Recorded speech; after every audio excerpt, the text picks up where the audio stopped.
So thank you all for joining us here today. Seth Kamen, Sean Palmer. Nope. Oh, wait.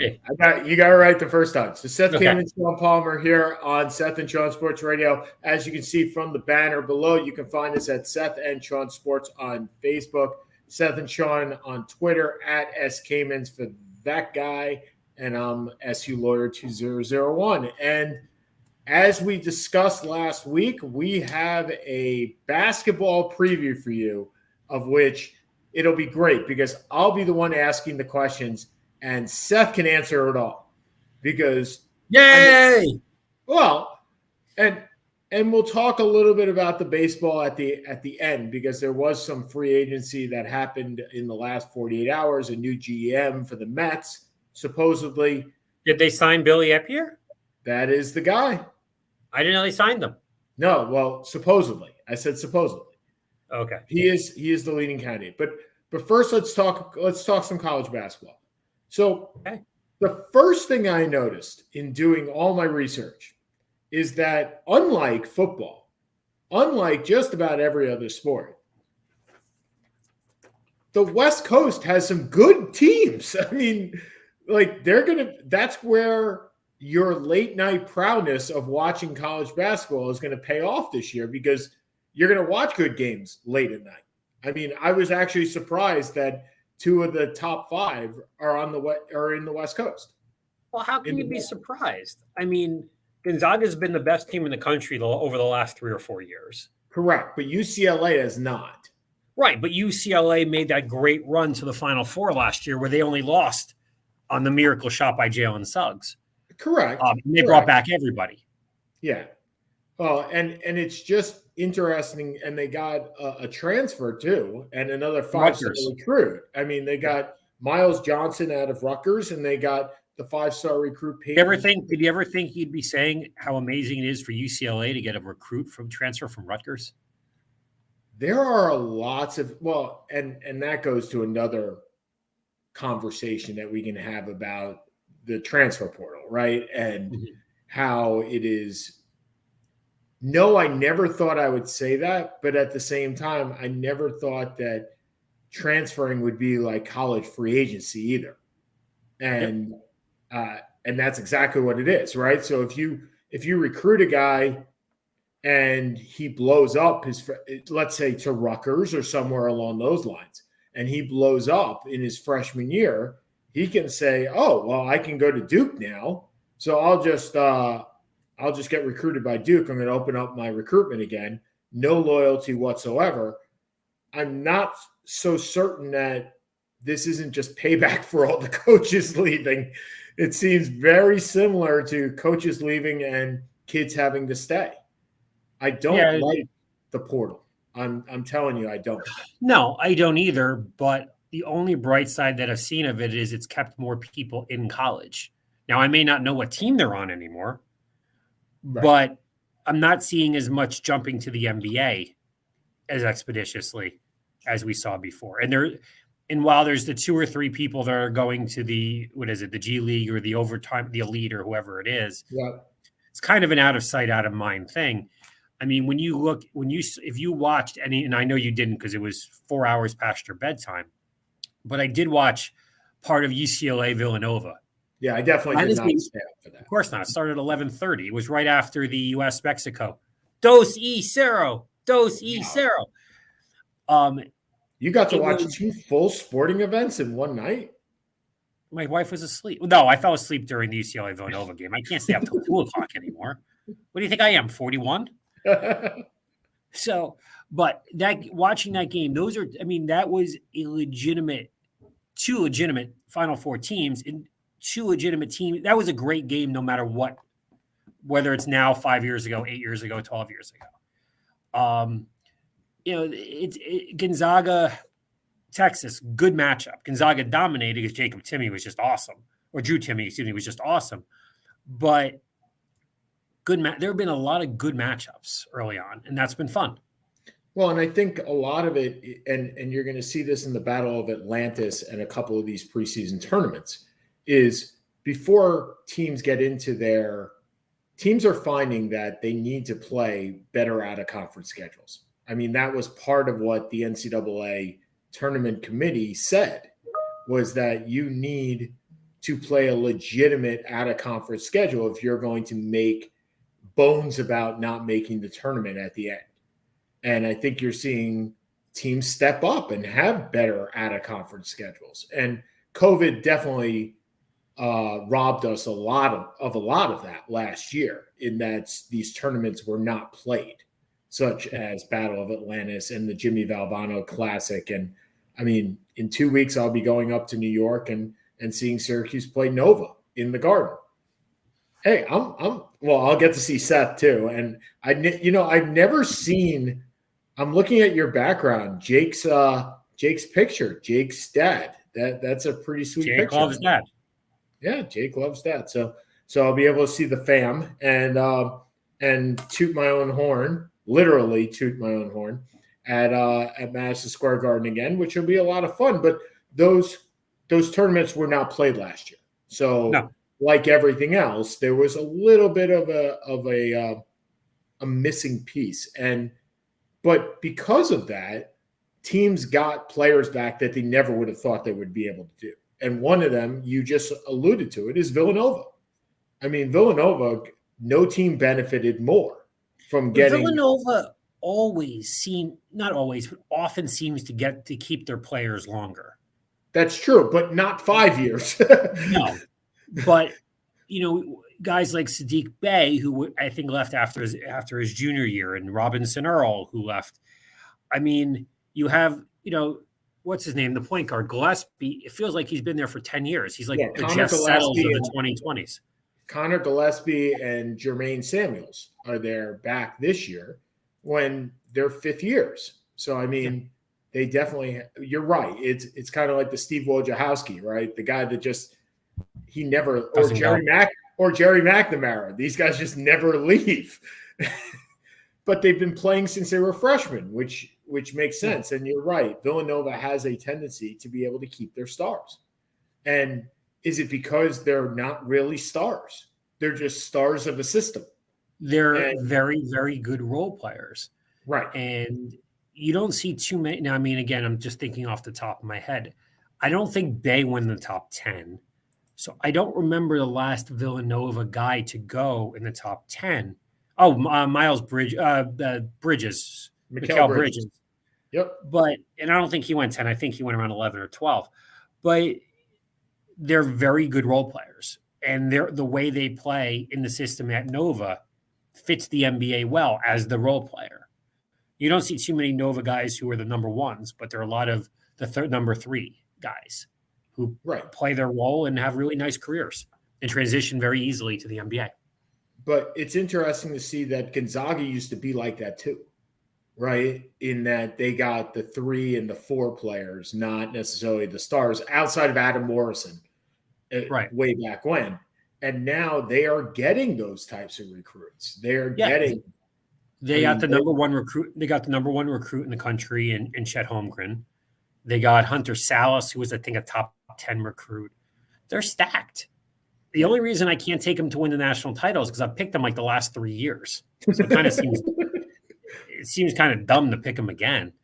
But and new faces in old places, right? So let's go through some of those. And in Texas, you have Chris Beard coming over from Texas Tech, which again, Texas, not exactly the basketball powerhouse. It's not exactly a football powerhouse, so you got to. But that's kind of what I'm saying, right?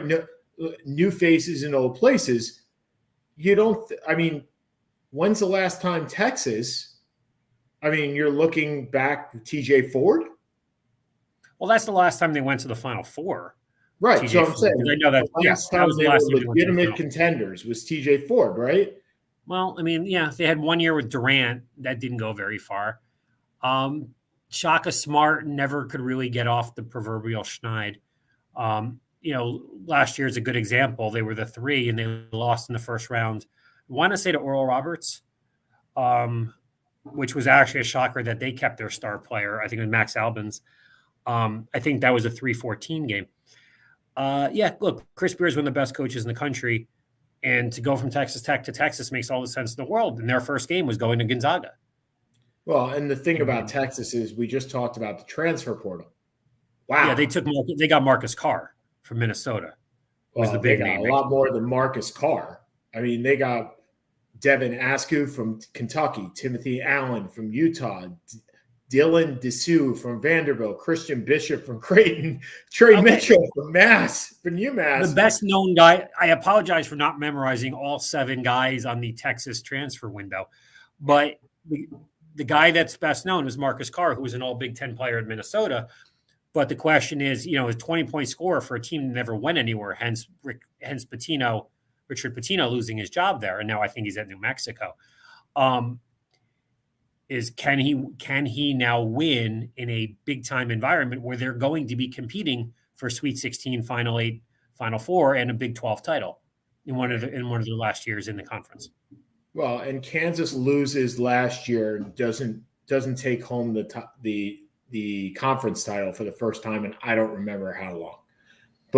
And now 15 years, 16 years. 15 years, right? And Texas is leaving for the SEC, so they should have some more of those titles. But this year they actually have somebody that, other than last year, they have a challenger. And Kansas is not used to having a preseason challenger. Kansas still has a very good team.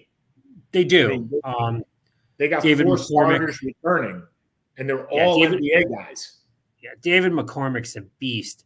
But their best player starting this year, I forget the name. Is that he scored Agbaji? Yeah, he scored 27 against. Or is it Jalen Wilson? He scored 27 or 29 against Michigan State. Look, they're Kansas. They're always going to be good. Yeah, okay, Agbaji. Yeah, that's right. Yeah. Remy Martin is a transfer.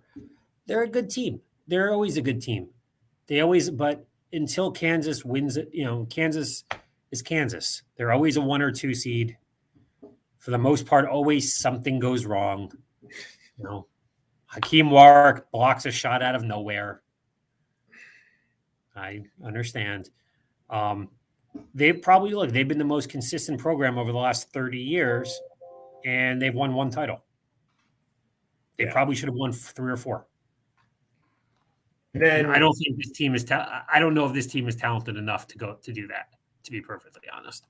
But rounding out my top 5 is Michigan, and Michigan Big Ten top recruiting class in the country. Being able to keep Hunter Dickinson, they are the elite of the Big Ten. Them and Purdue, and seeing Purdue up there again is music to Gene Katie's ears. But it's nice to see Purdue up there again amongst the elite. Why? Because Purdue, when we were growing up, Purdue was always in the top 3 or 4 of the Big Ten. Yeah. But and they just went, no.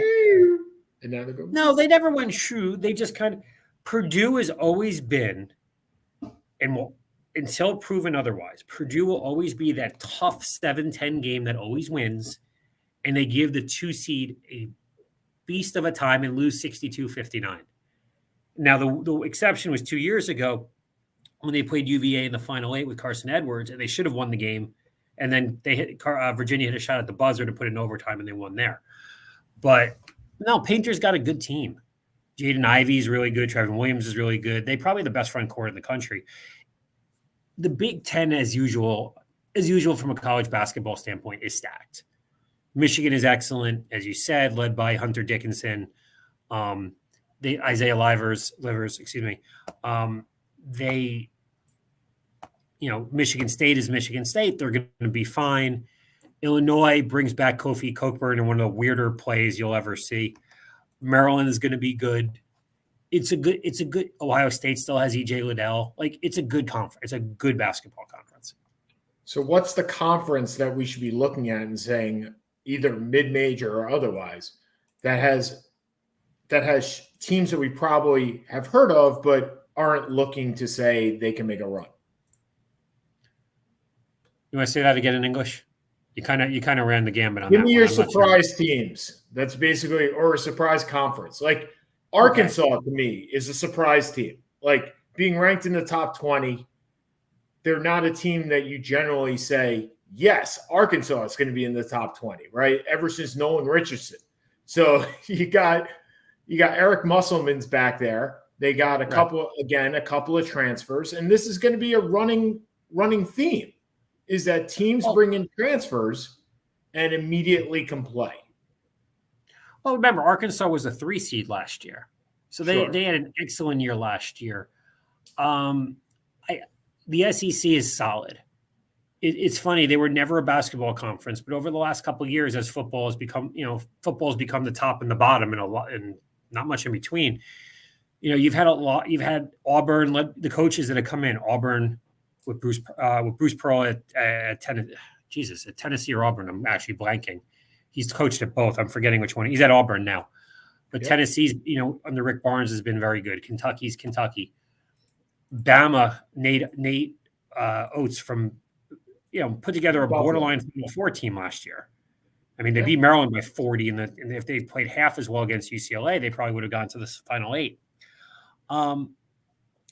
The conference is actually, I think, going to be better, and it's funny because it doesn't really matter because the West Coast Conference is still Gonzaga than everyone else. BYU is going to be very good. They bring back a lot of players. St. Mary's, it's going to be a better conference than it has been over the last few years, where St. Mary's has taken a little bit of a hit. They're going to be good. St. Bonaventure is probably the class of I used to say the Atlantic 10. I still think, they're still in the Atlantic 10. They bring back everybody. They're going to be really good. They're led by Kyle Lofton. It's a good year. This is looking like a good college basketball season because we really have no feel. You have the Blue Bloods, Duke, assuming Banchero, who was arrested for abetting a DWI. That's a thing? That's a thing in North Carolina. So abetting a DWI is basically like you in a fraternity party saying, hey, go drink this and now go drive. So that's a bet. Anything that is in the cusp of helping the process along, I guess, which maybe even just feeding the guy a drink. I don't really know, but I don't know the actual statute. It's a weird. I haven't done that. They're going to be excellent. Duke is going to be very, very good. And obviously in Krzyzewski's last go around, he's going to, he's compared most often to John Wooden, and nothing I'm sure would make him happier than to go out the same way John Wooden did, with a championship in his final season. The ACC, I'll be honest, I don't think the ACC has been overly strong the last few years. UVA's taken a step up. Florida State's been pretty good, but it's been a lot of mediocrity. And you may have teams in there, but there's not really been teams that have challenged, I think, for championships. I mean, maybe I'm wrong. No, you're spot on. I mean, there's been a lot more mediocre in the ACC. There's been a lot more in the middle of the pack than there has been very, very good. But you've missed the most interesting team to me in the NCAA. Just because of the people on the bench. Memphis has Penny, Rasheed Wallace, and Larry Brown on the bench. Like, that is an amazing trifecta of coaching. And they have Amani Bates and Jalen Duren. So right. Well, they also have players, but I mean, that's just the coaches. Yeah, they should be a top 10 team. Certainly I'm interested to see how far Penny goes. Like, Penny's been known forever being the last 5 years as an ultimate recruiter, right? I get the grassroots in Tennessee. I get the guys that come to Memphis. Now he's got Amani Bates, who is probably the number one recruit no? He was supposed to be, but he hasn't been. He fell down, not enormously, but look, he's not even the number one recruit on his team. Jalen Duren is. That's why he's the guy, not me. Yeah. And they're all a big recruit team. It's just a question of, can they put it together? So are they the new Kentucky? As in, no, because they haven't done anything. What's that? They haven't done anything yet. I mean, think about it. They didn't even make the tournament last year. No, but my point is, are they going the Calipari way, where it's just? Oh yeah, they're going to one and dones. Yeah, that's no question. You're not you're not staying in Memphis for the education, and so if you can go and be a first round pick, you're going to go. And what about? We haven't talked about the defending champion. They're tough. I mean, they have Matthew Mayer. They lost Davion Mitchell. They lost Butler. They're going to take a step back.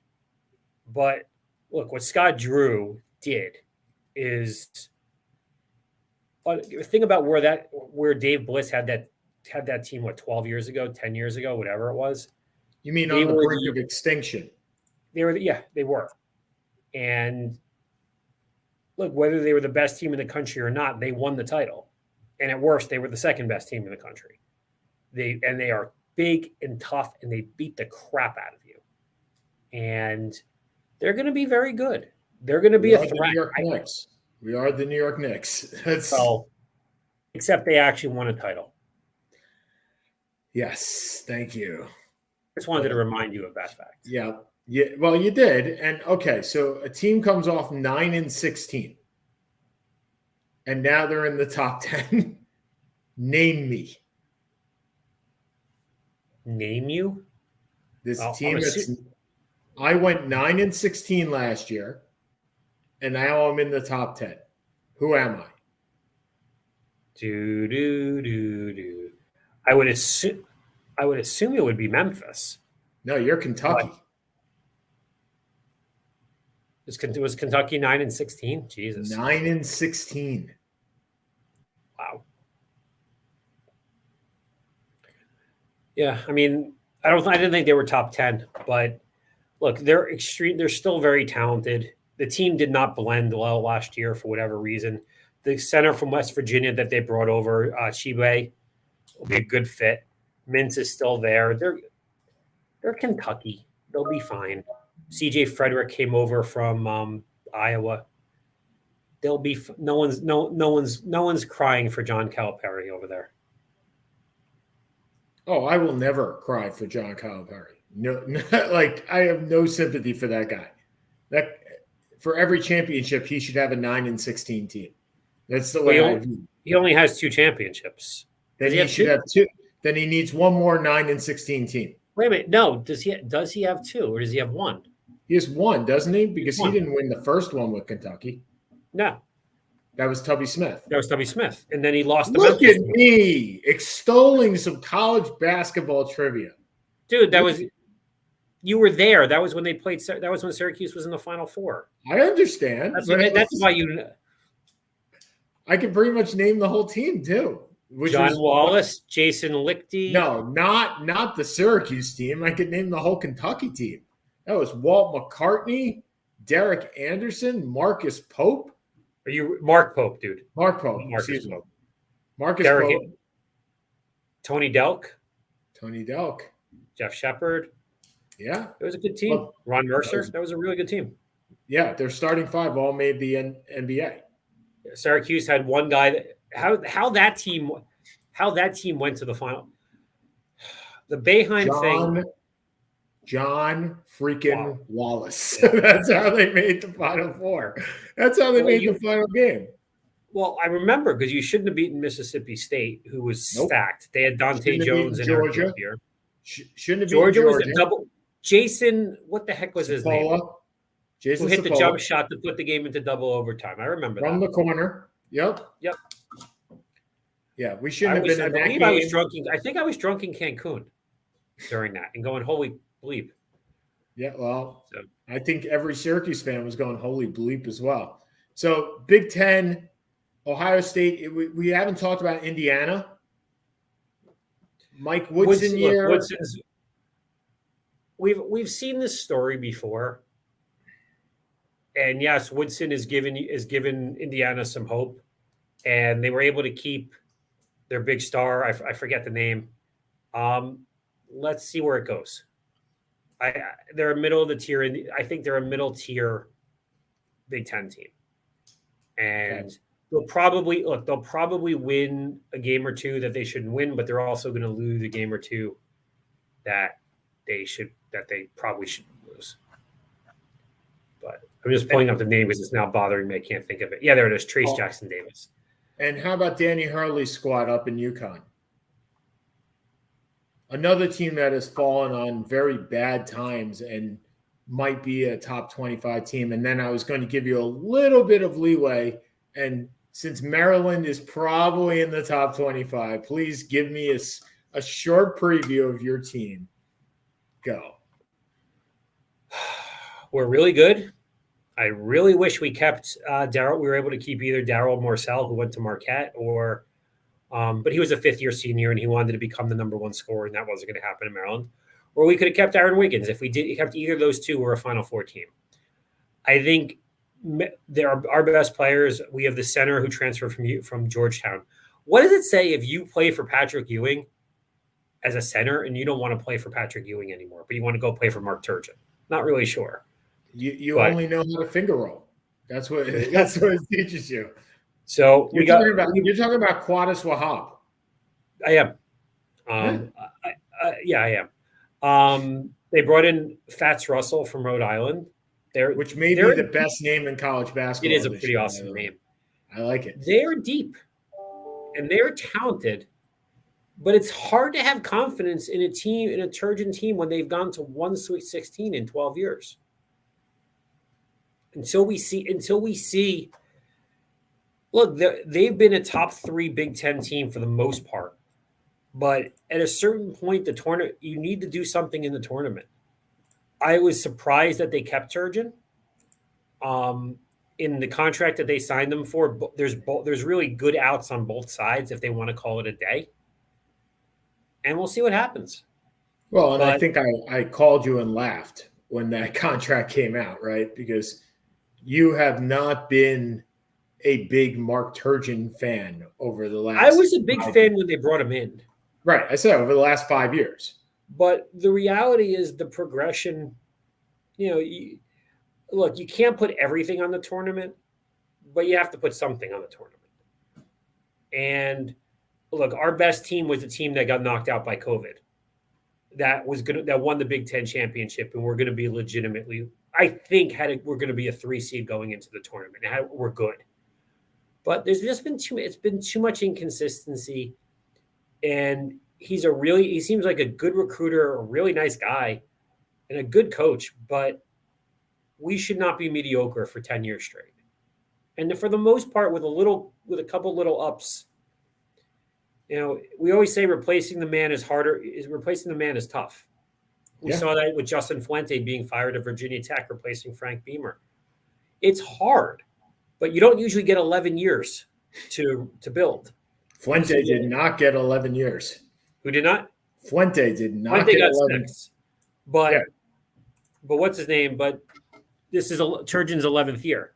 Well, and that's always been when people talk to me about when is Boeheim going to leave and who's going to replace Boeheim.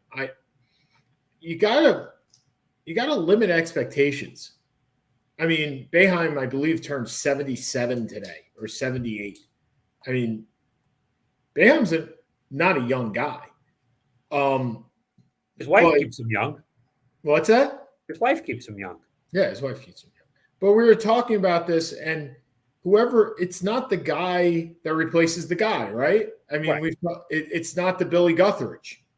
You could say it's the Matt Doherty, but that didn't work out any better after Guthridge. Right. It was the guy replacing the guy replacing the guy. Guy, which is Roy Williams. Yeah. So what do you think Hubert Davis in North Carolina starting out this year? Let me put it this way. He's replacing the guy, right? Yeah, he is replacing the guy, but he'll have some leeway. It's not like John Shire coming in where Shire's been recruiting them been the main recruiter for the last few years. They'll give Davis some leeway. He's a beloved Carolina alum. They'll give him some time. How much time do you think they'll give him? That's what I'm looking at here. They'll give him 3 years. 3 years. 3 years to get where? To be top 10. Okay, because that's important, right? The expectations of where you're going to be are important. Yeah, I don't think. Look, in this era, to be a Final Four team is you can't. It's too difficult. Could they be? I don't think they're talented enough to be. I mean, I know they're top 15. I don't see them as an overly talented team. I think Roy's recruiting the last couple of years hasn't been fantastic. I think they need to build it up a little bit. And I think Davis has brought in some good players actually going forward. Shire has the number one recruiting, I believe, in the country for 2022. Yeah. So you give it a couple years and you see how it plays out. And look, you can transition quick because of the portal also. Well, and that's is a very attractive place to go play ball.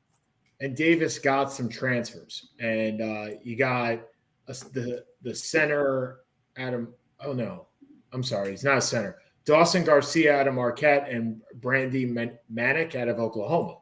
So Oklahoma. Brandy Manick is a good player, but they lost Walker Kessler, right? Who was the top 20 recruit who went to Auburn, I believe, to go play Bruce Pearl.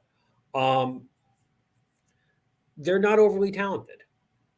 Are they a tournament team? Absolutely. Are they a Sweet 16 team? Possibly. But I don't think anyone's looking at Carolina as a Final Four team this year. So where's your huge drop off here? So if you put Gonzaga 1, is it Gonzaga and everybody else, or is it Gonzaga and another team and then everybody else? Where's your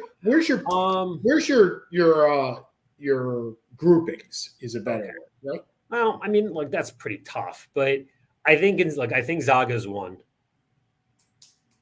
I think you go Zaga, UCLA, and Michigan are the top 3, and then I think you have a drop, and then you have a Duke, and a Purdue, and then you kind of have a drop again.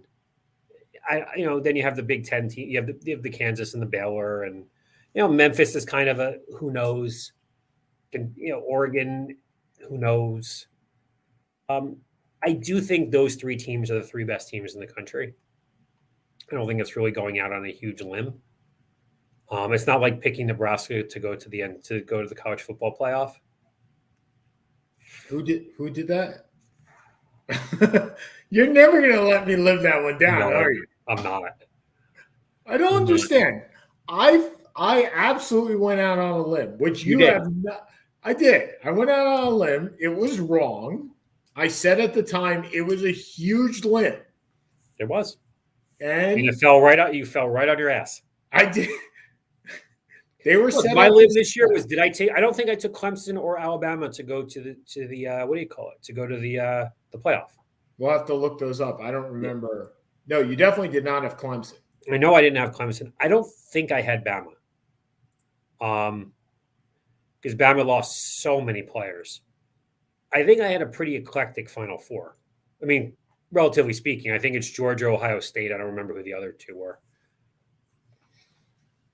Well, and we should talk about the NCAA football because there were a lot. I mean, stuff has changed a lot since we last talked about it.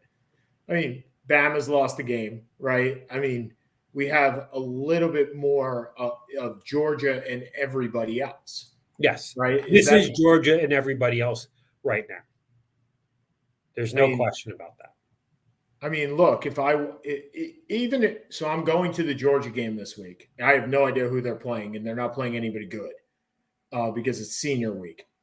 But Georgia loses to Alabama in the SEC championship. They're still going, right? Yes. I mean, yes. Bama loses, and they're 9-2. Are they still going? No. Because here's the problem with Bama. Who is Bama beaten? Like, seriously, who's Bama beaten? I don't know. You beat a Florida team that's falling apart by 2. You beat Tennessee. Tennessee was by 4. Look, Alabama's been the best team in the country the last 15 years. There's no question about that. I'm going through there right now. Miami they killed Miami. Miami fell apart. Miami's going to fire their coach. Yep.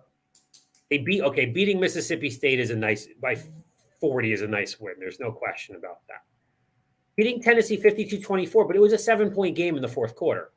LSU by 6. LSU's already fired their coach. They're playing out the string. I don't think they have a look. It's not as good a win as Cincinnati. It's not as good a win as Michigan State. Do you really hold on? Do you really think that it matters that Cincinnati has a win like that? Yeah, I do. Okay.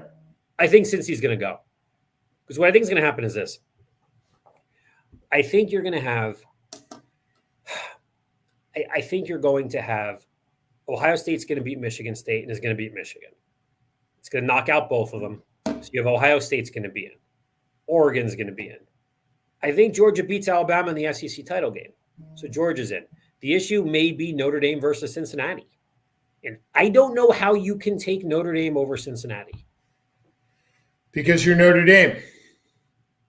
Then just get rid of the playoff because it's pointless. Well, we know this is pointless. Right, but I'm saying there's always some give and take here. But I'm just pulling up Notre Dame right now. So Notre Dame will be 11-1 if this plays out. So Notre Dame is, let's see who Notre Dame has beaten. Florida State. Great. Purdue. Okay. They beat Wisconsin. Wisconsin was playing awful. They're playing better this year. Playing better at the end of the year. They lost at home convincingly to Cincinnati. Yeah. USC is not very good. North Carolina has been a bust. Virginia, they've beaten nobody. Cincy, on the other hand, has 2 actual tough games left. So to me, yeah, I get it. And look, beating Murray State, beating Miami of Ohio, typically, yeah. But SMU is going to be ranked by the time they play them. If they play Houston in the title game, Houston's going to be 11-1 and ranked. I think they win. I think they here's another question for you. Let's presume Michigan beats Ohio State. Okay, so Michigan goes 10-1. Okay. Okay. All right. Can they jump Cincy? It's a better argument. Yeah, they have a better argument much better argument than Notre Dame does. Now, your point is that Bama drops out, right, at 9-2. So that's a spot, right? We're talking 4 spots. So, right. So 1 spot is Georgia, and whether they beat Bama or lose Bama, they're in. Georgia's in, right? Yes. That's a spot. Okay. The presumption is that Georgia beats Alabama. So that's not a spot. Alabama doesn't need a spot because there's no spot for Bama. Agreed. Oregon, you're presuming, has a spot, right? Because Oregon wins out, I think they have a spot. They're not going to drop them. But Oregon has the best win of the year. No, I get that. But I'm asking, so Oregon, so we got 2 spots out of 4. Mm-hmm. So the winner of Michigan, Ohio State gets the 3rd spot in all likelihood. Right? Assuming they beat, as long as they have there's a 1-loss team in the Big 10, they will go. Now, what happens? Michigan and Ohio State are in the same side or not the same side? Same side. So they're going to play Wisconsin. Whoever's going to play is probably going to play Wisconsin, who has 3 losses. Who's 7-3. So if you lose to Wisconsin, it doesn't matter. You're gone. And Wisconsin doesn't make it. No. Under any circumstances. So Michigan State, Ohio State, and Michigan are all on the same side. Here is your dream scenario. I'm going to do my dream scenario is Georgia losing this week to an unranked, stupid opponent. To a Division II team? Come on. Yes, that's my dream. Here is your realistic dream scenario. Okay. Wisconsin wins the Big 10. Could happen. Yeah, all they got to do is beat either Ohio State or Michigan. Utah right? beats Oregon. Yes. I'm liking where this is going. Nobody from Baylor beats Oklahoma State. Nobody from the Big 12. You know what your Final Four is then? And let's say Alabama beats Georgia. Alabama, Georgia, Alabama, Cincinnati, Notre Dame. Oh, that's not a dream scenario. Here's why. That happens. You have 2 SEC teams and 2 independents, or 1 Power 5 and 1 independent. You have 4 conferences that are not included in the playoff. You have that 12-team playoff tomorrow. Okay, maybe that's my dream. That's your chaos theory. That's your reasonable chaos theory. Not Georgia losing to Charleston Southern. That's stupid. Can my dream scenario be the 4 being Georgia? Tell me if this is realistic. Georgia, Cincy, Oklahoma State, and Wake Forest? No, Wake Forest is out. No ACC team has a chance. Okay. So there's no bet. Yeah. So then there's nothing more than Notre Dame being in there that would help me. Because the only thing I can maybe go is if Oklahoma State wins out and Georgia beats Alabama. Well, and that's what I was saying. I wanted Oklahoma State in there. So then, if you get Georgia, Oklahoma State, Cincinnati, and then I guess Oregon. That's or Notre Dame, whichever. Again, you want chaos theory, it's Notre Dame. Right. Well, I want no fans. I want nobody rooting for any of these teams. So if there's no Ohio State, that's like 150 million fans not rooting for anybody. No, the whole country will root for Cincinnati. Michigan, right. Well, that's what I'm saying. So you'll have Georgia and Cincinnati as the 2 teams that everybody roots for. Like, I don't know if people are going to root for Georgia. I mean, I live in Georgia. Trust me, people are rooting for Georgia. No. Well, yeah, people outside of Georgia. No, nobody outside of Georgia will root for Georgia. It's like rooting for the Yankees this year. No, yeah, well, this year. But to be fair, Georgia has never won hasn't won a title since 1980. And by the way, nobody down here believes that they're going to again. So do they think Bama's going to beat them twice? They just believe it's kind of like if it's going to happen, it'll happen, right? If something bad, we can't have nice things. That's the way people in Georgia think about the Bulldogs. If we can't have nice things, we will blow it at some point. So who are we going to blow it against? And I think they have the game this week.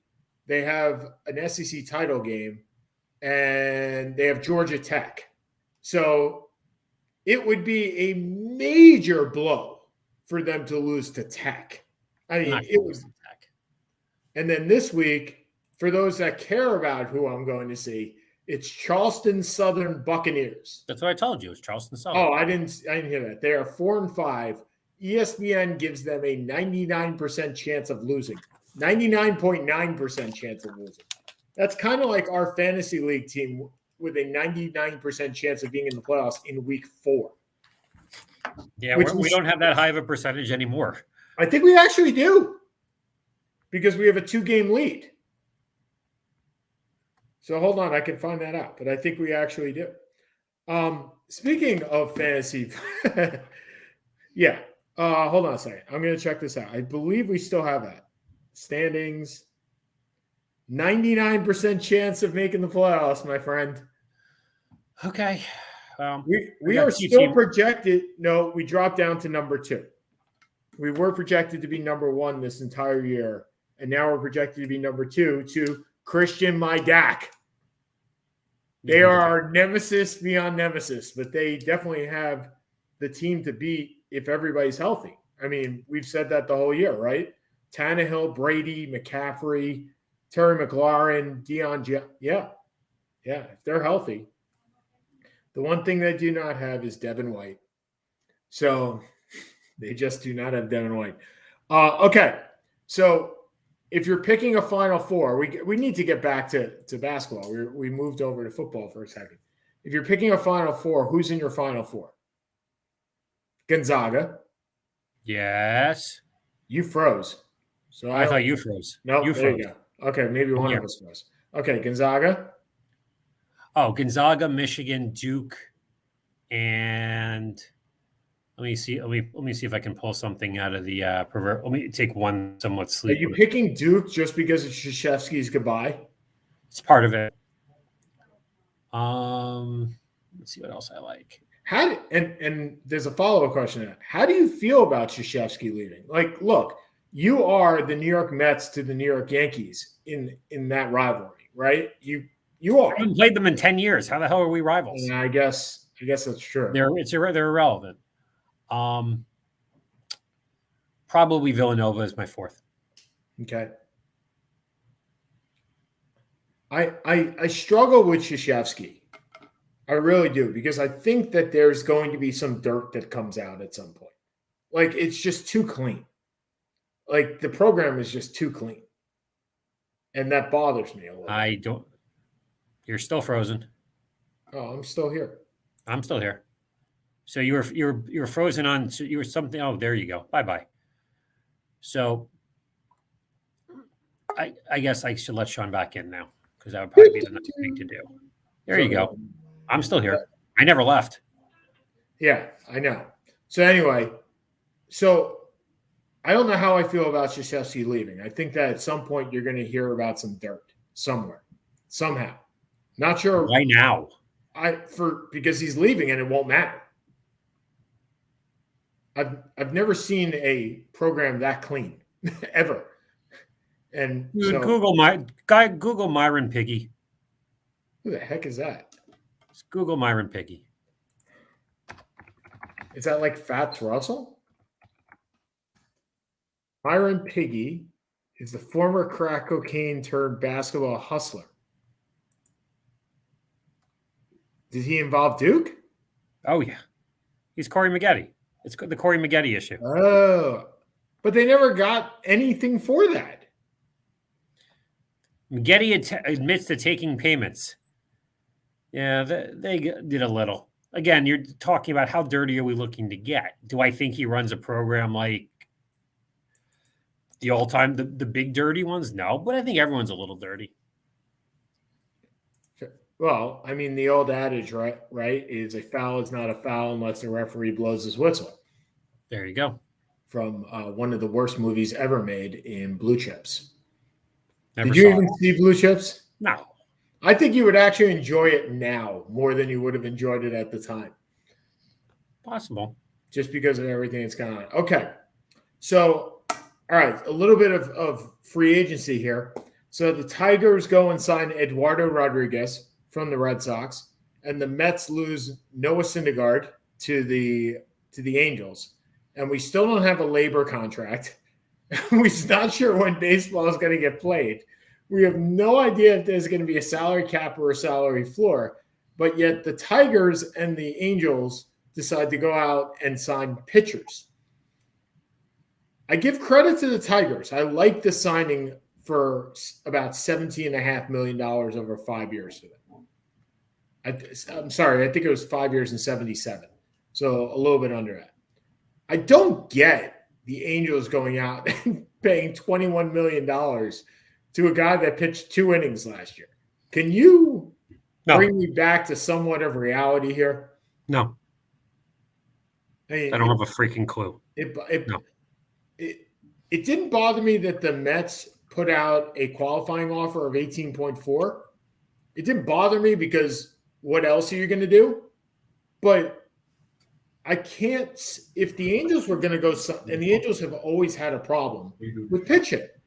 I mean, forever. It's been a lack of pitching. And they had Shohei Ohtani, and they have Mike Trout, and they signed Anthony Rendon, but they still need pitching. I don't get the signing of 1 year. Like, that's what boggles me. If you're going to sign Noah Syndergaard, at least get the upside of Syndergaard in the second year, right? So you sign like a 2-year, $30 million deal where he gets more guaranteed money, but you get, if he comes back all the way, you get that upside at the end. It's just a better deal for the team.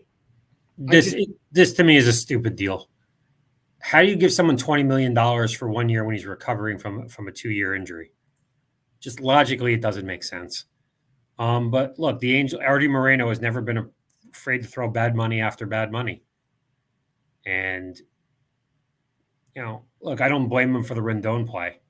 Rendon wasn't great last year, but, that's at least logical. This makes absolutely no sense to me. Yeah, I totally agree with you.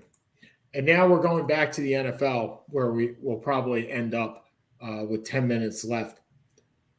The Titans still playing pretty damn well without Derrick Henry. They are. Surprised?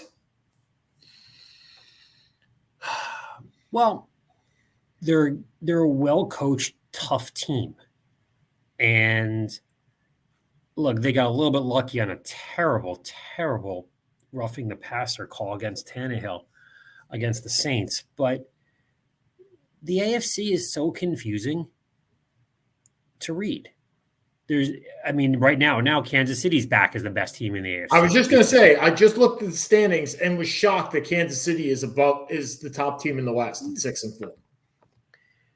And I love San Diego, or I guess Los Angeles now, but they can't get out of their own way, practically speaking. And I said, I was thinking about last week when you said, who do you use your favorite? And I kind of misconstrued, I want the Chargers to be the Chargers. I don't really think it's going to be the Chargers. I think it's going to be Kansas City or Buffalo. Fair enough. Because, Buffalo looked. The Jets looked like a minor league team. The Jets looked like a minor league team. They're starting Joe Flacco this week. They are a minor league team. Yes. You got to raise it up. Yeah, there we go. So, okay. That's what his head's going to look like after he gets hit for the 12th time in the first quarter.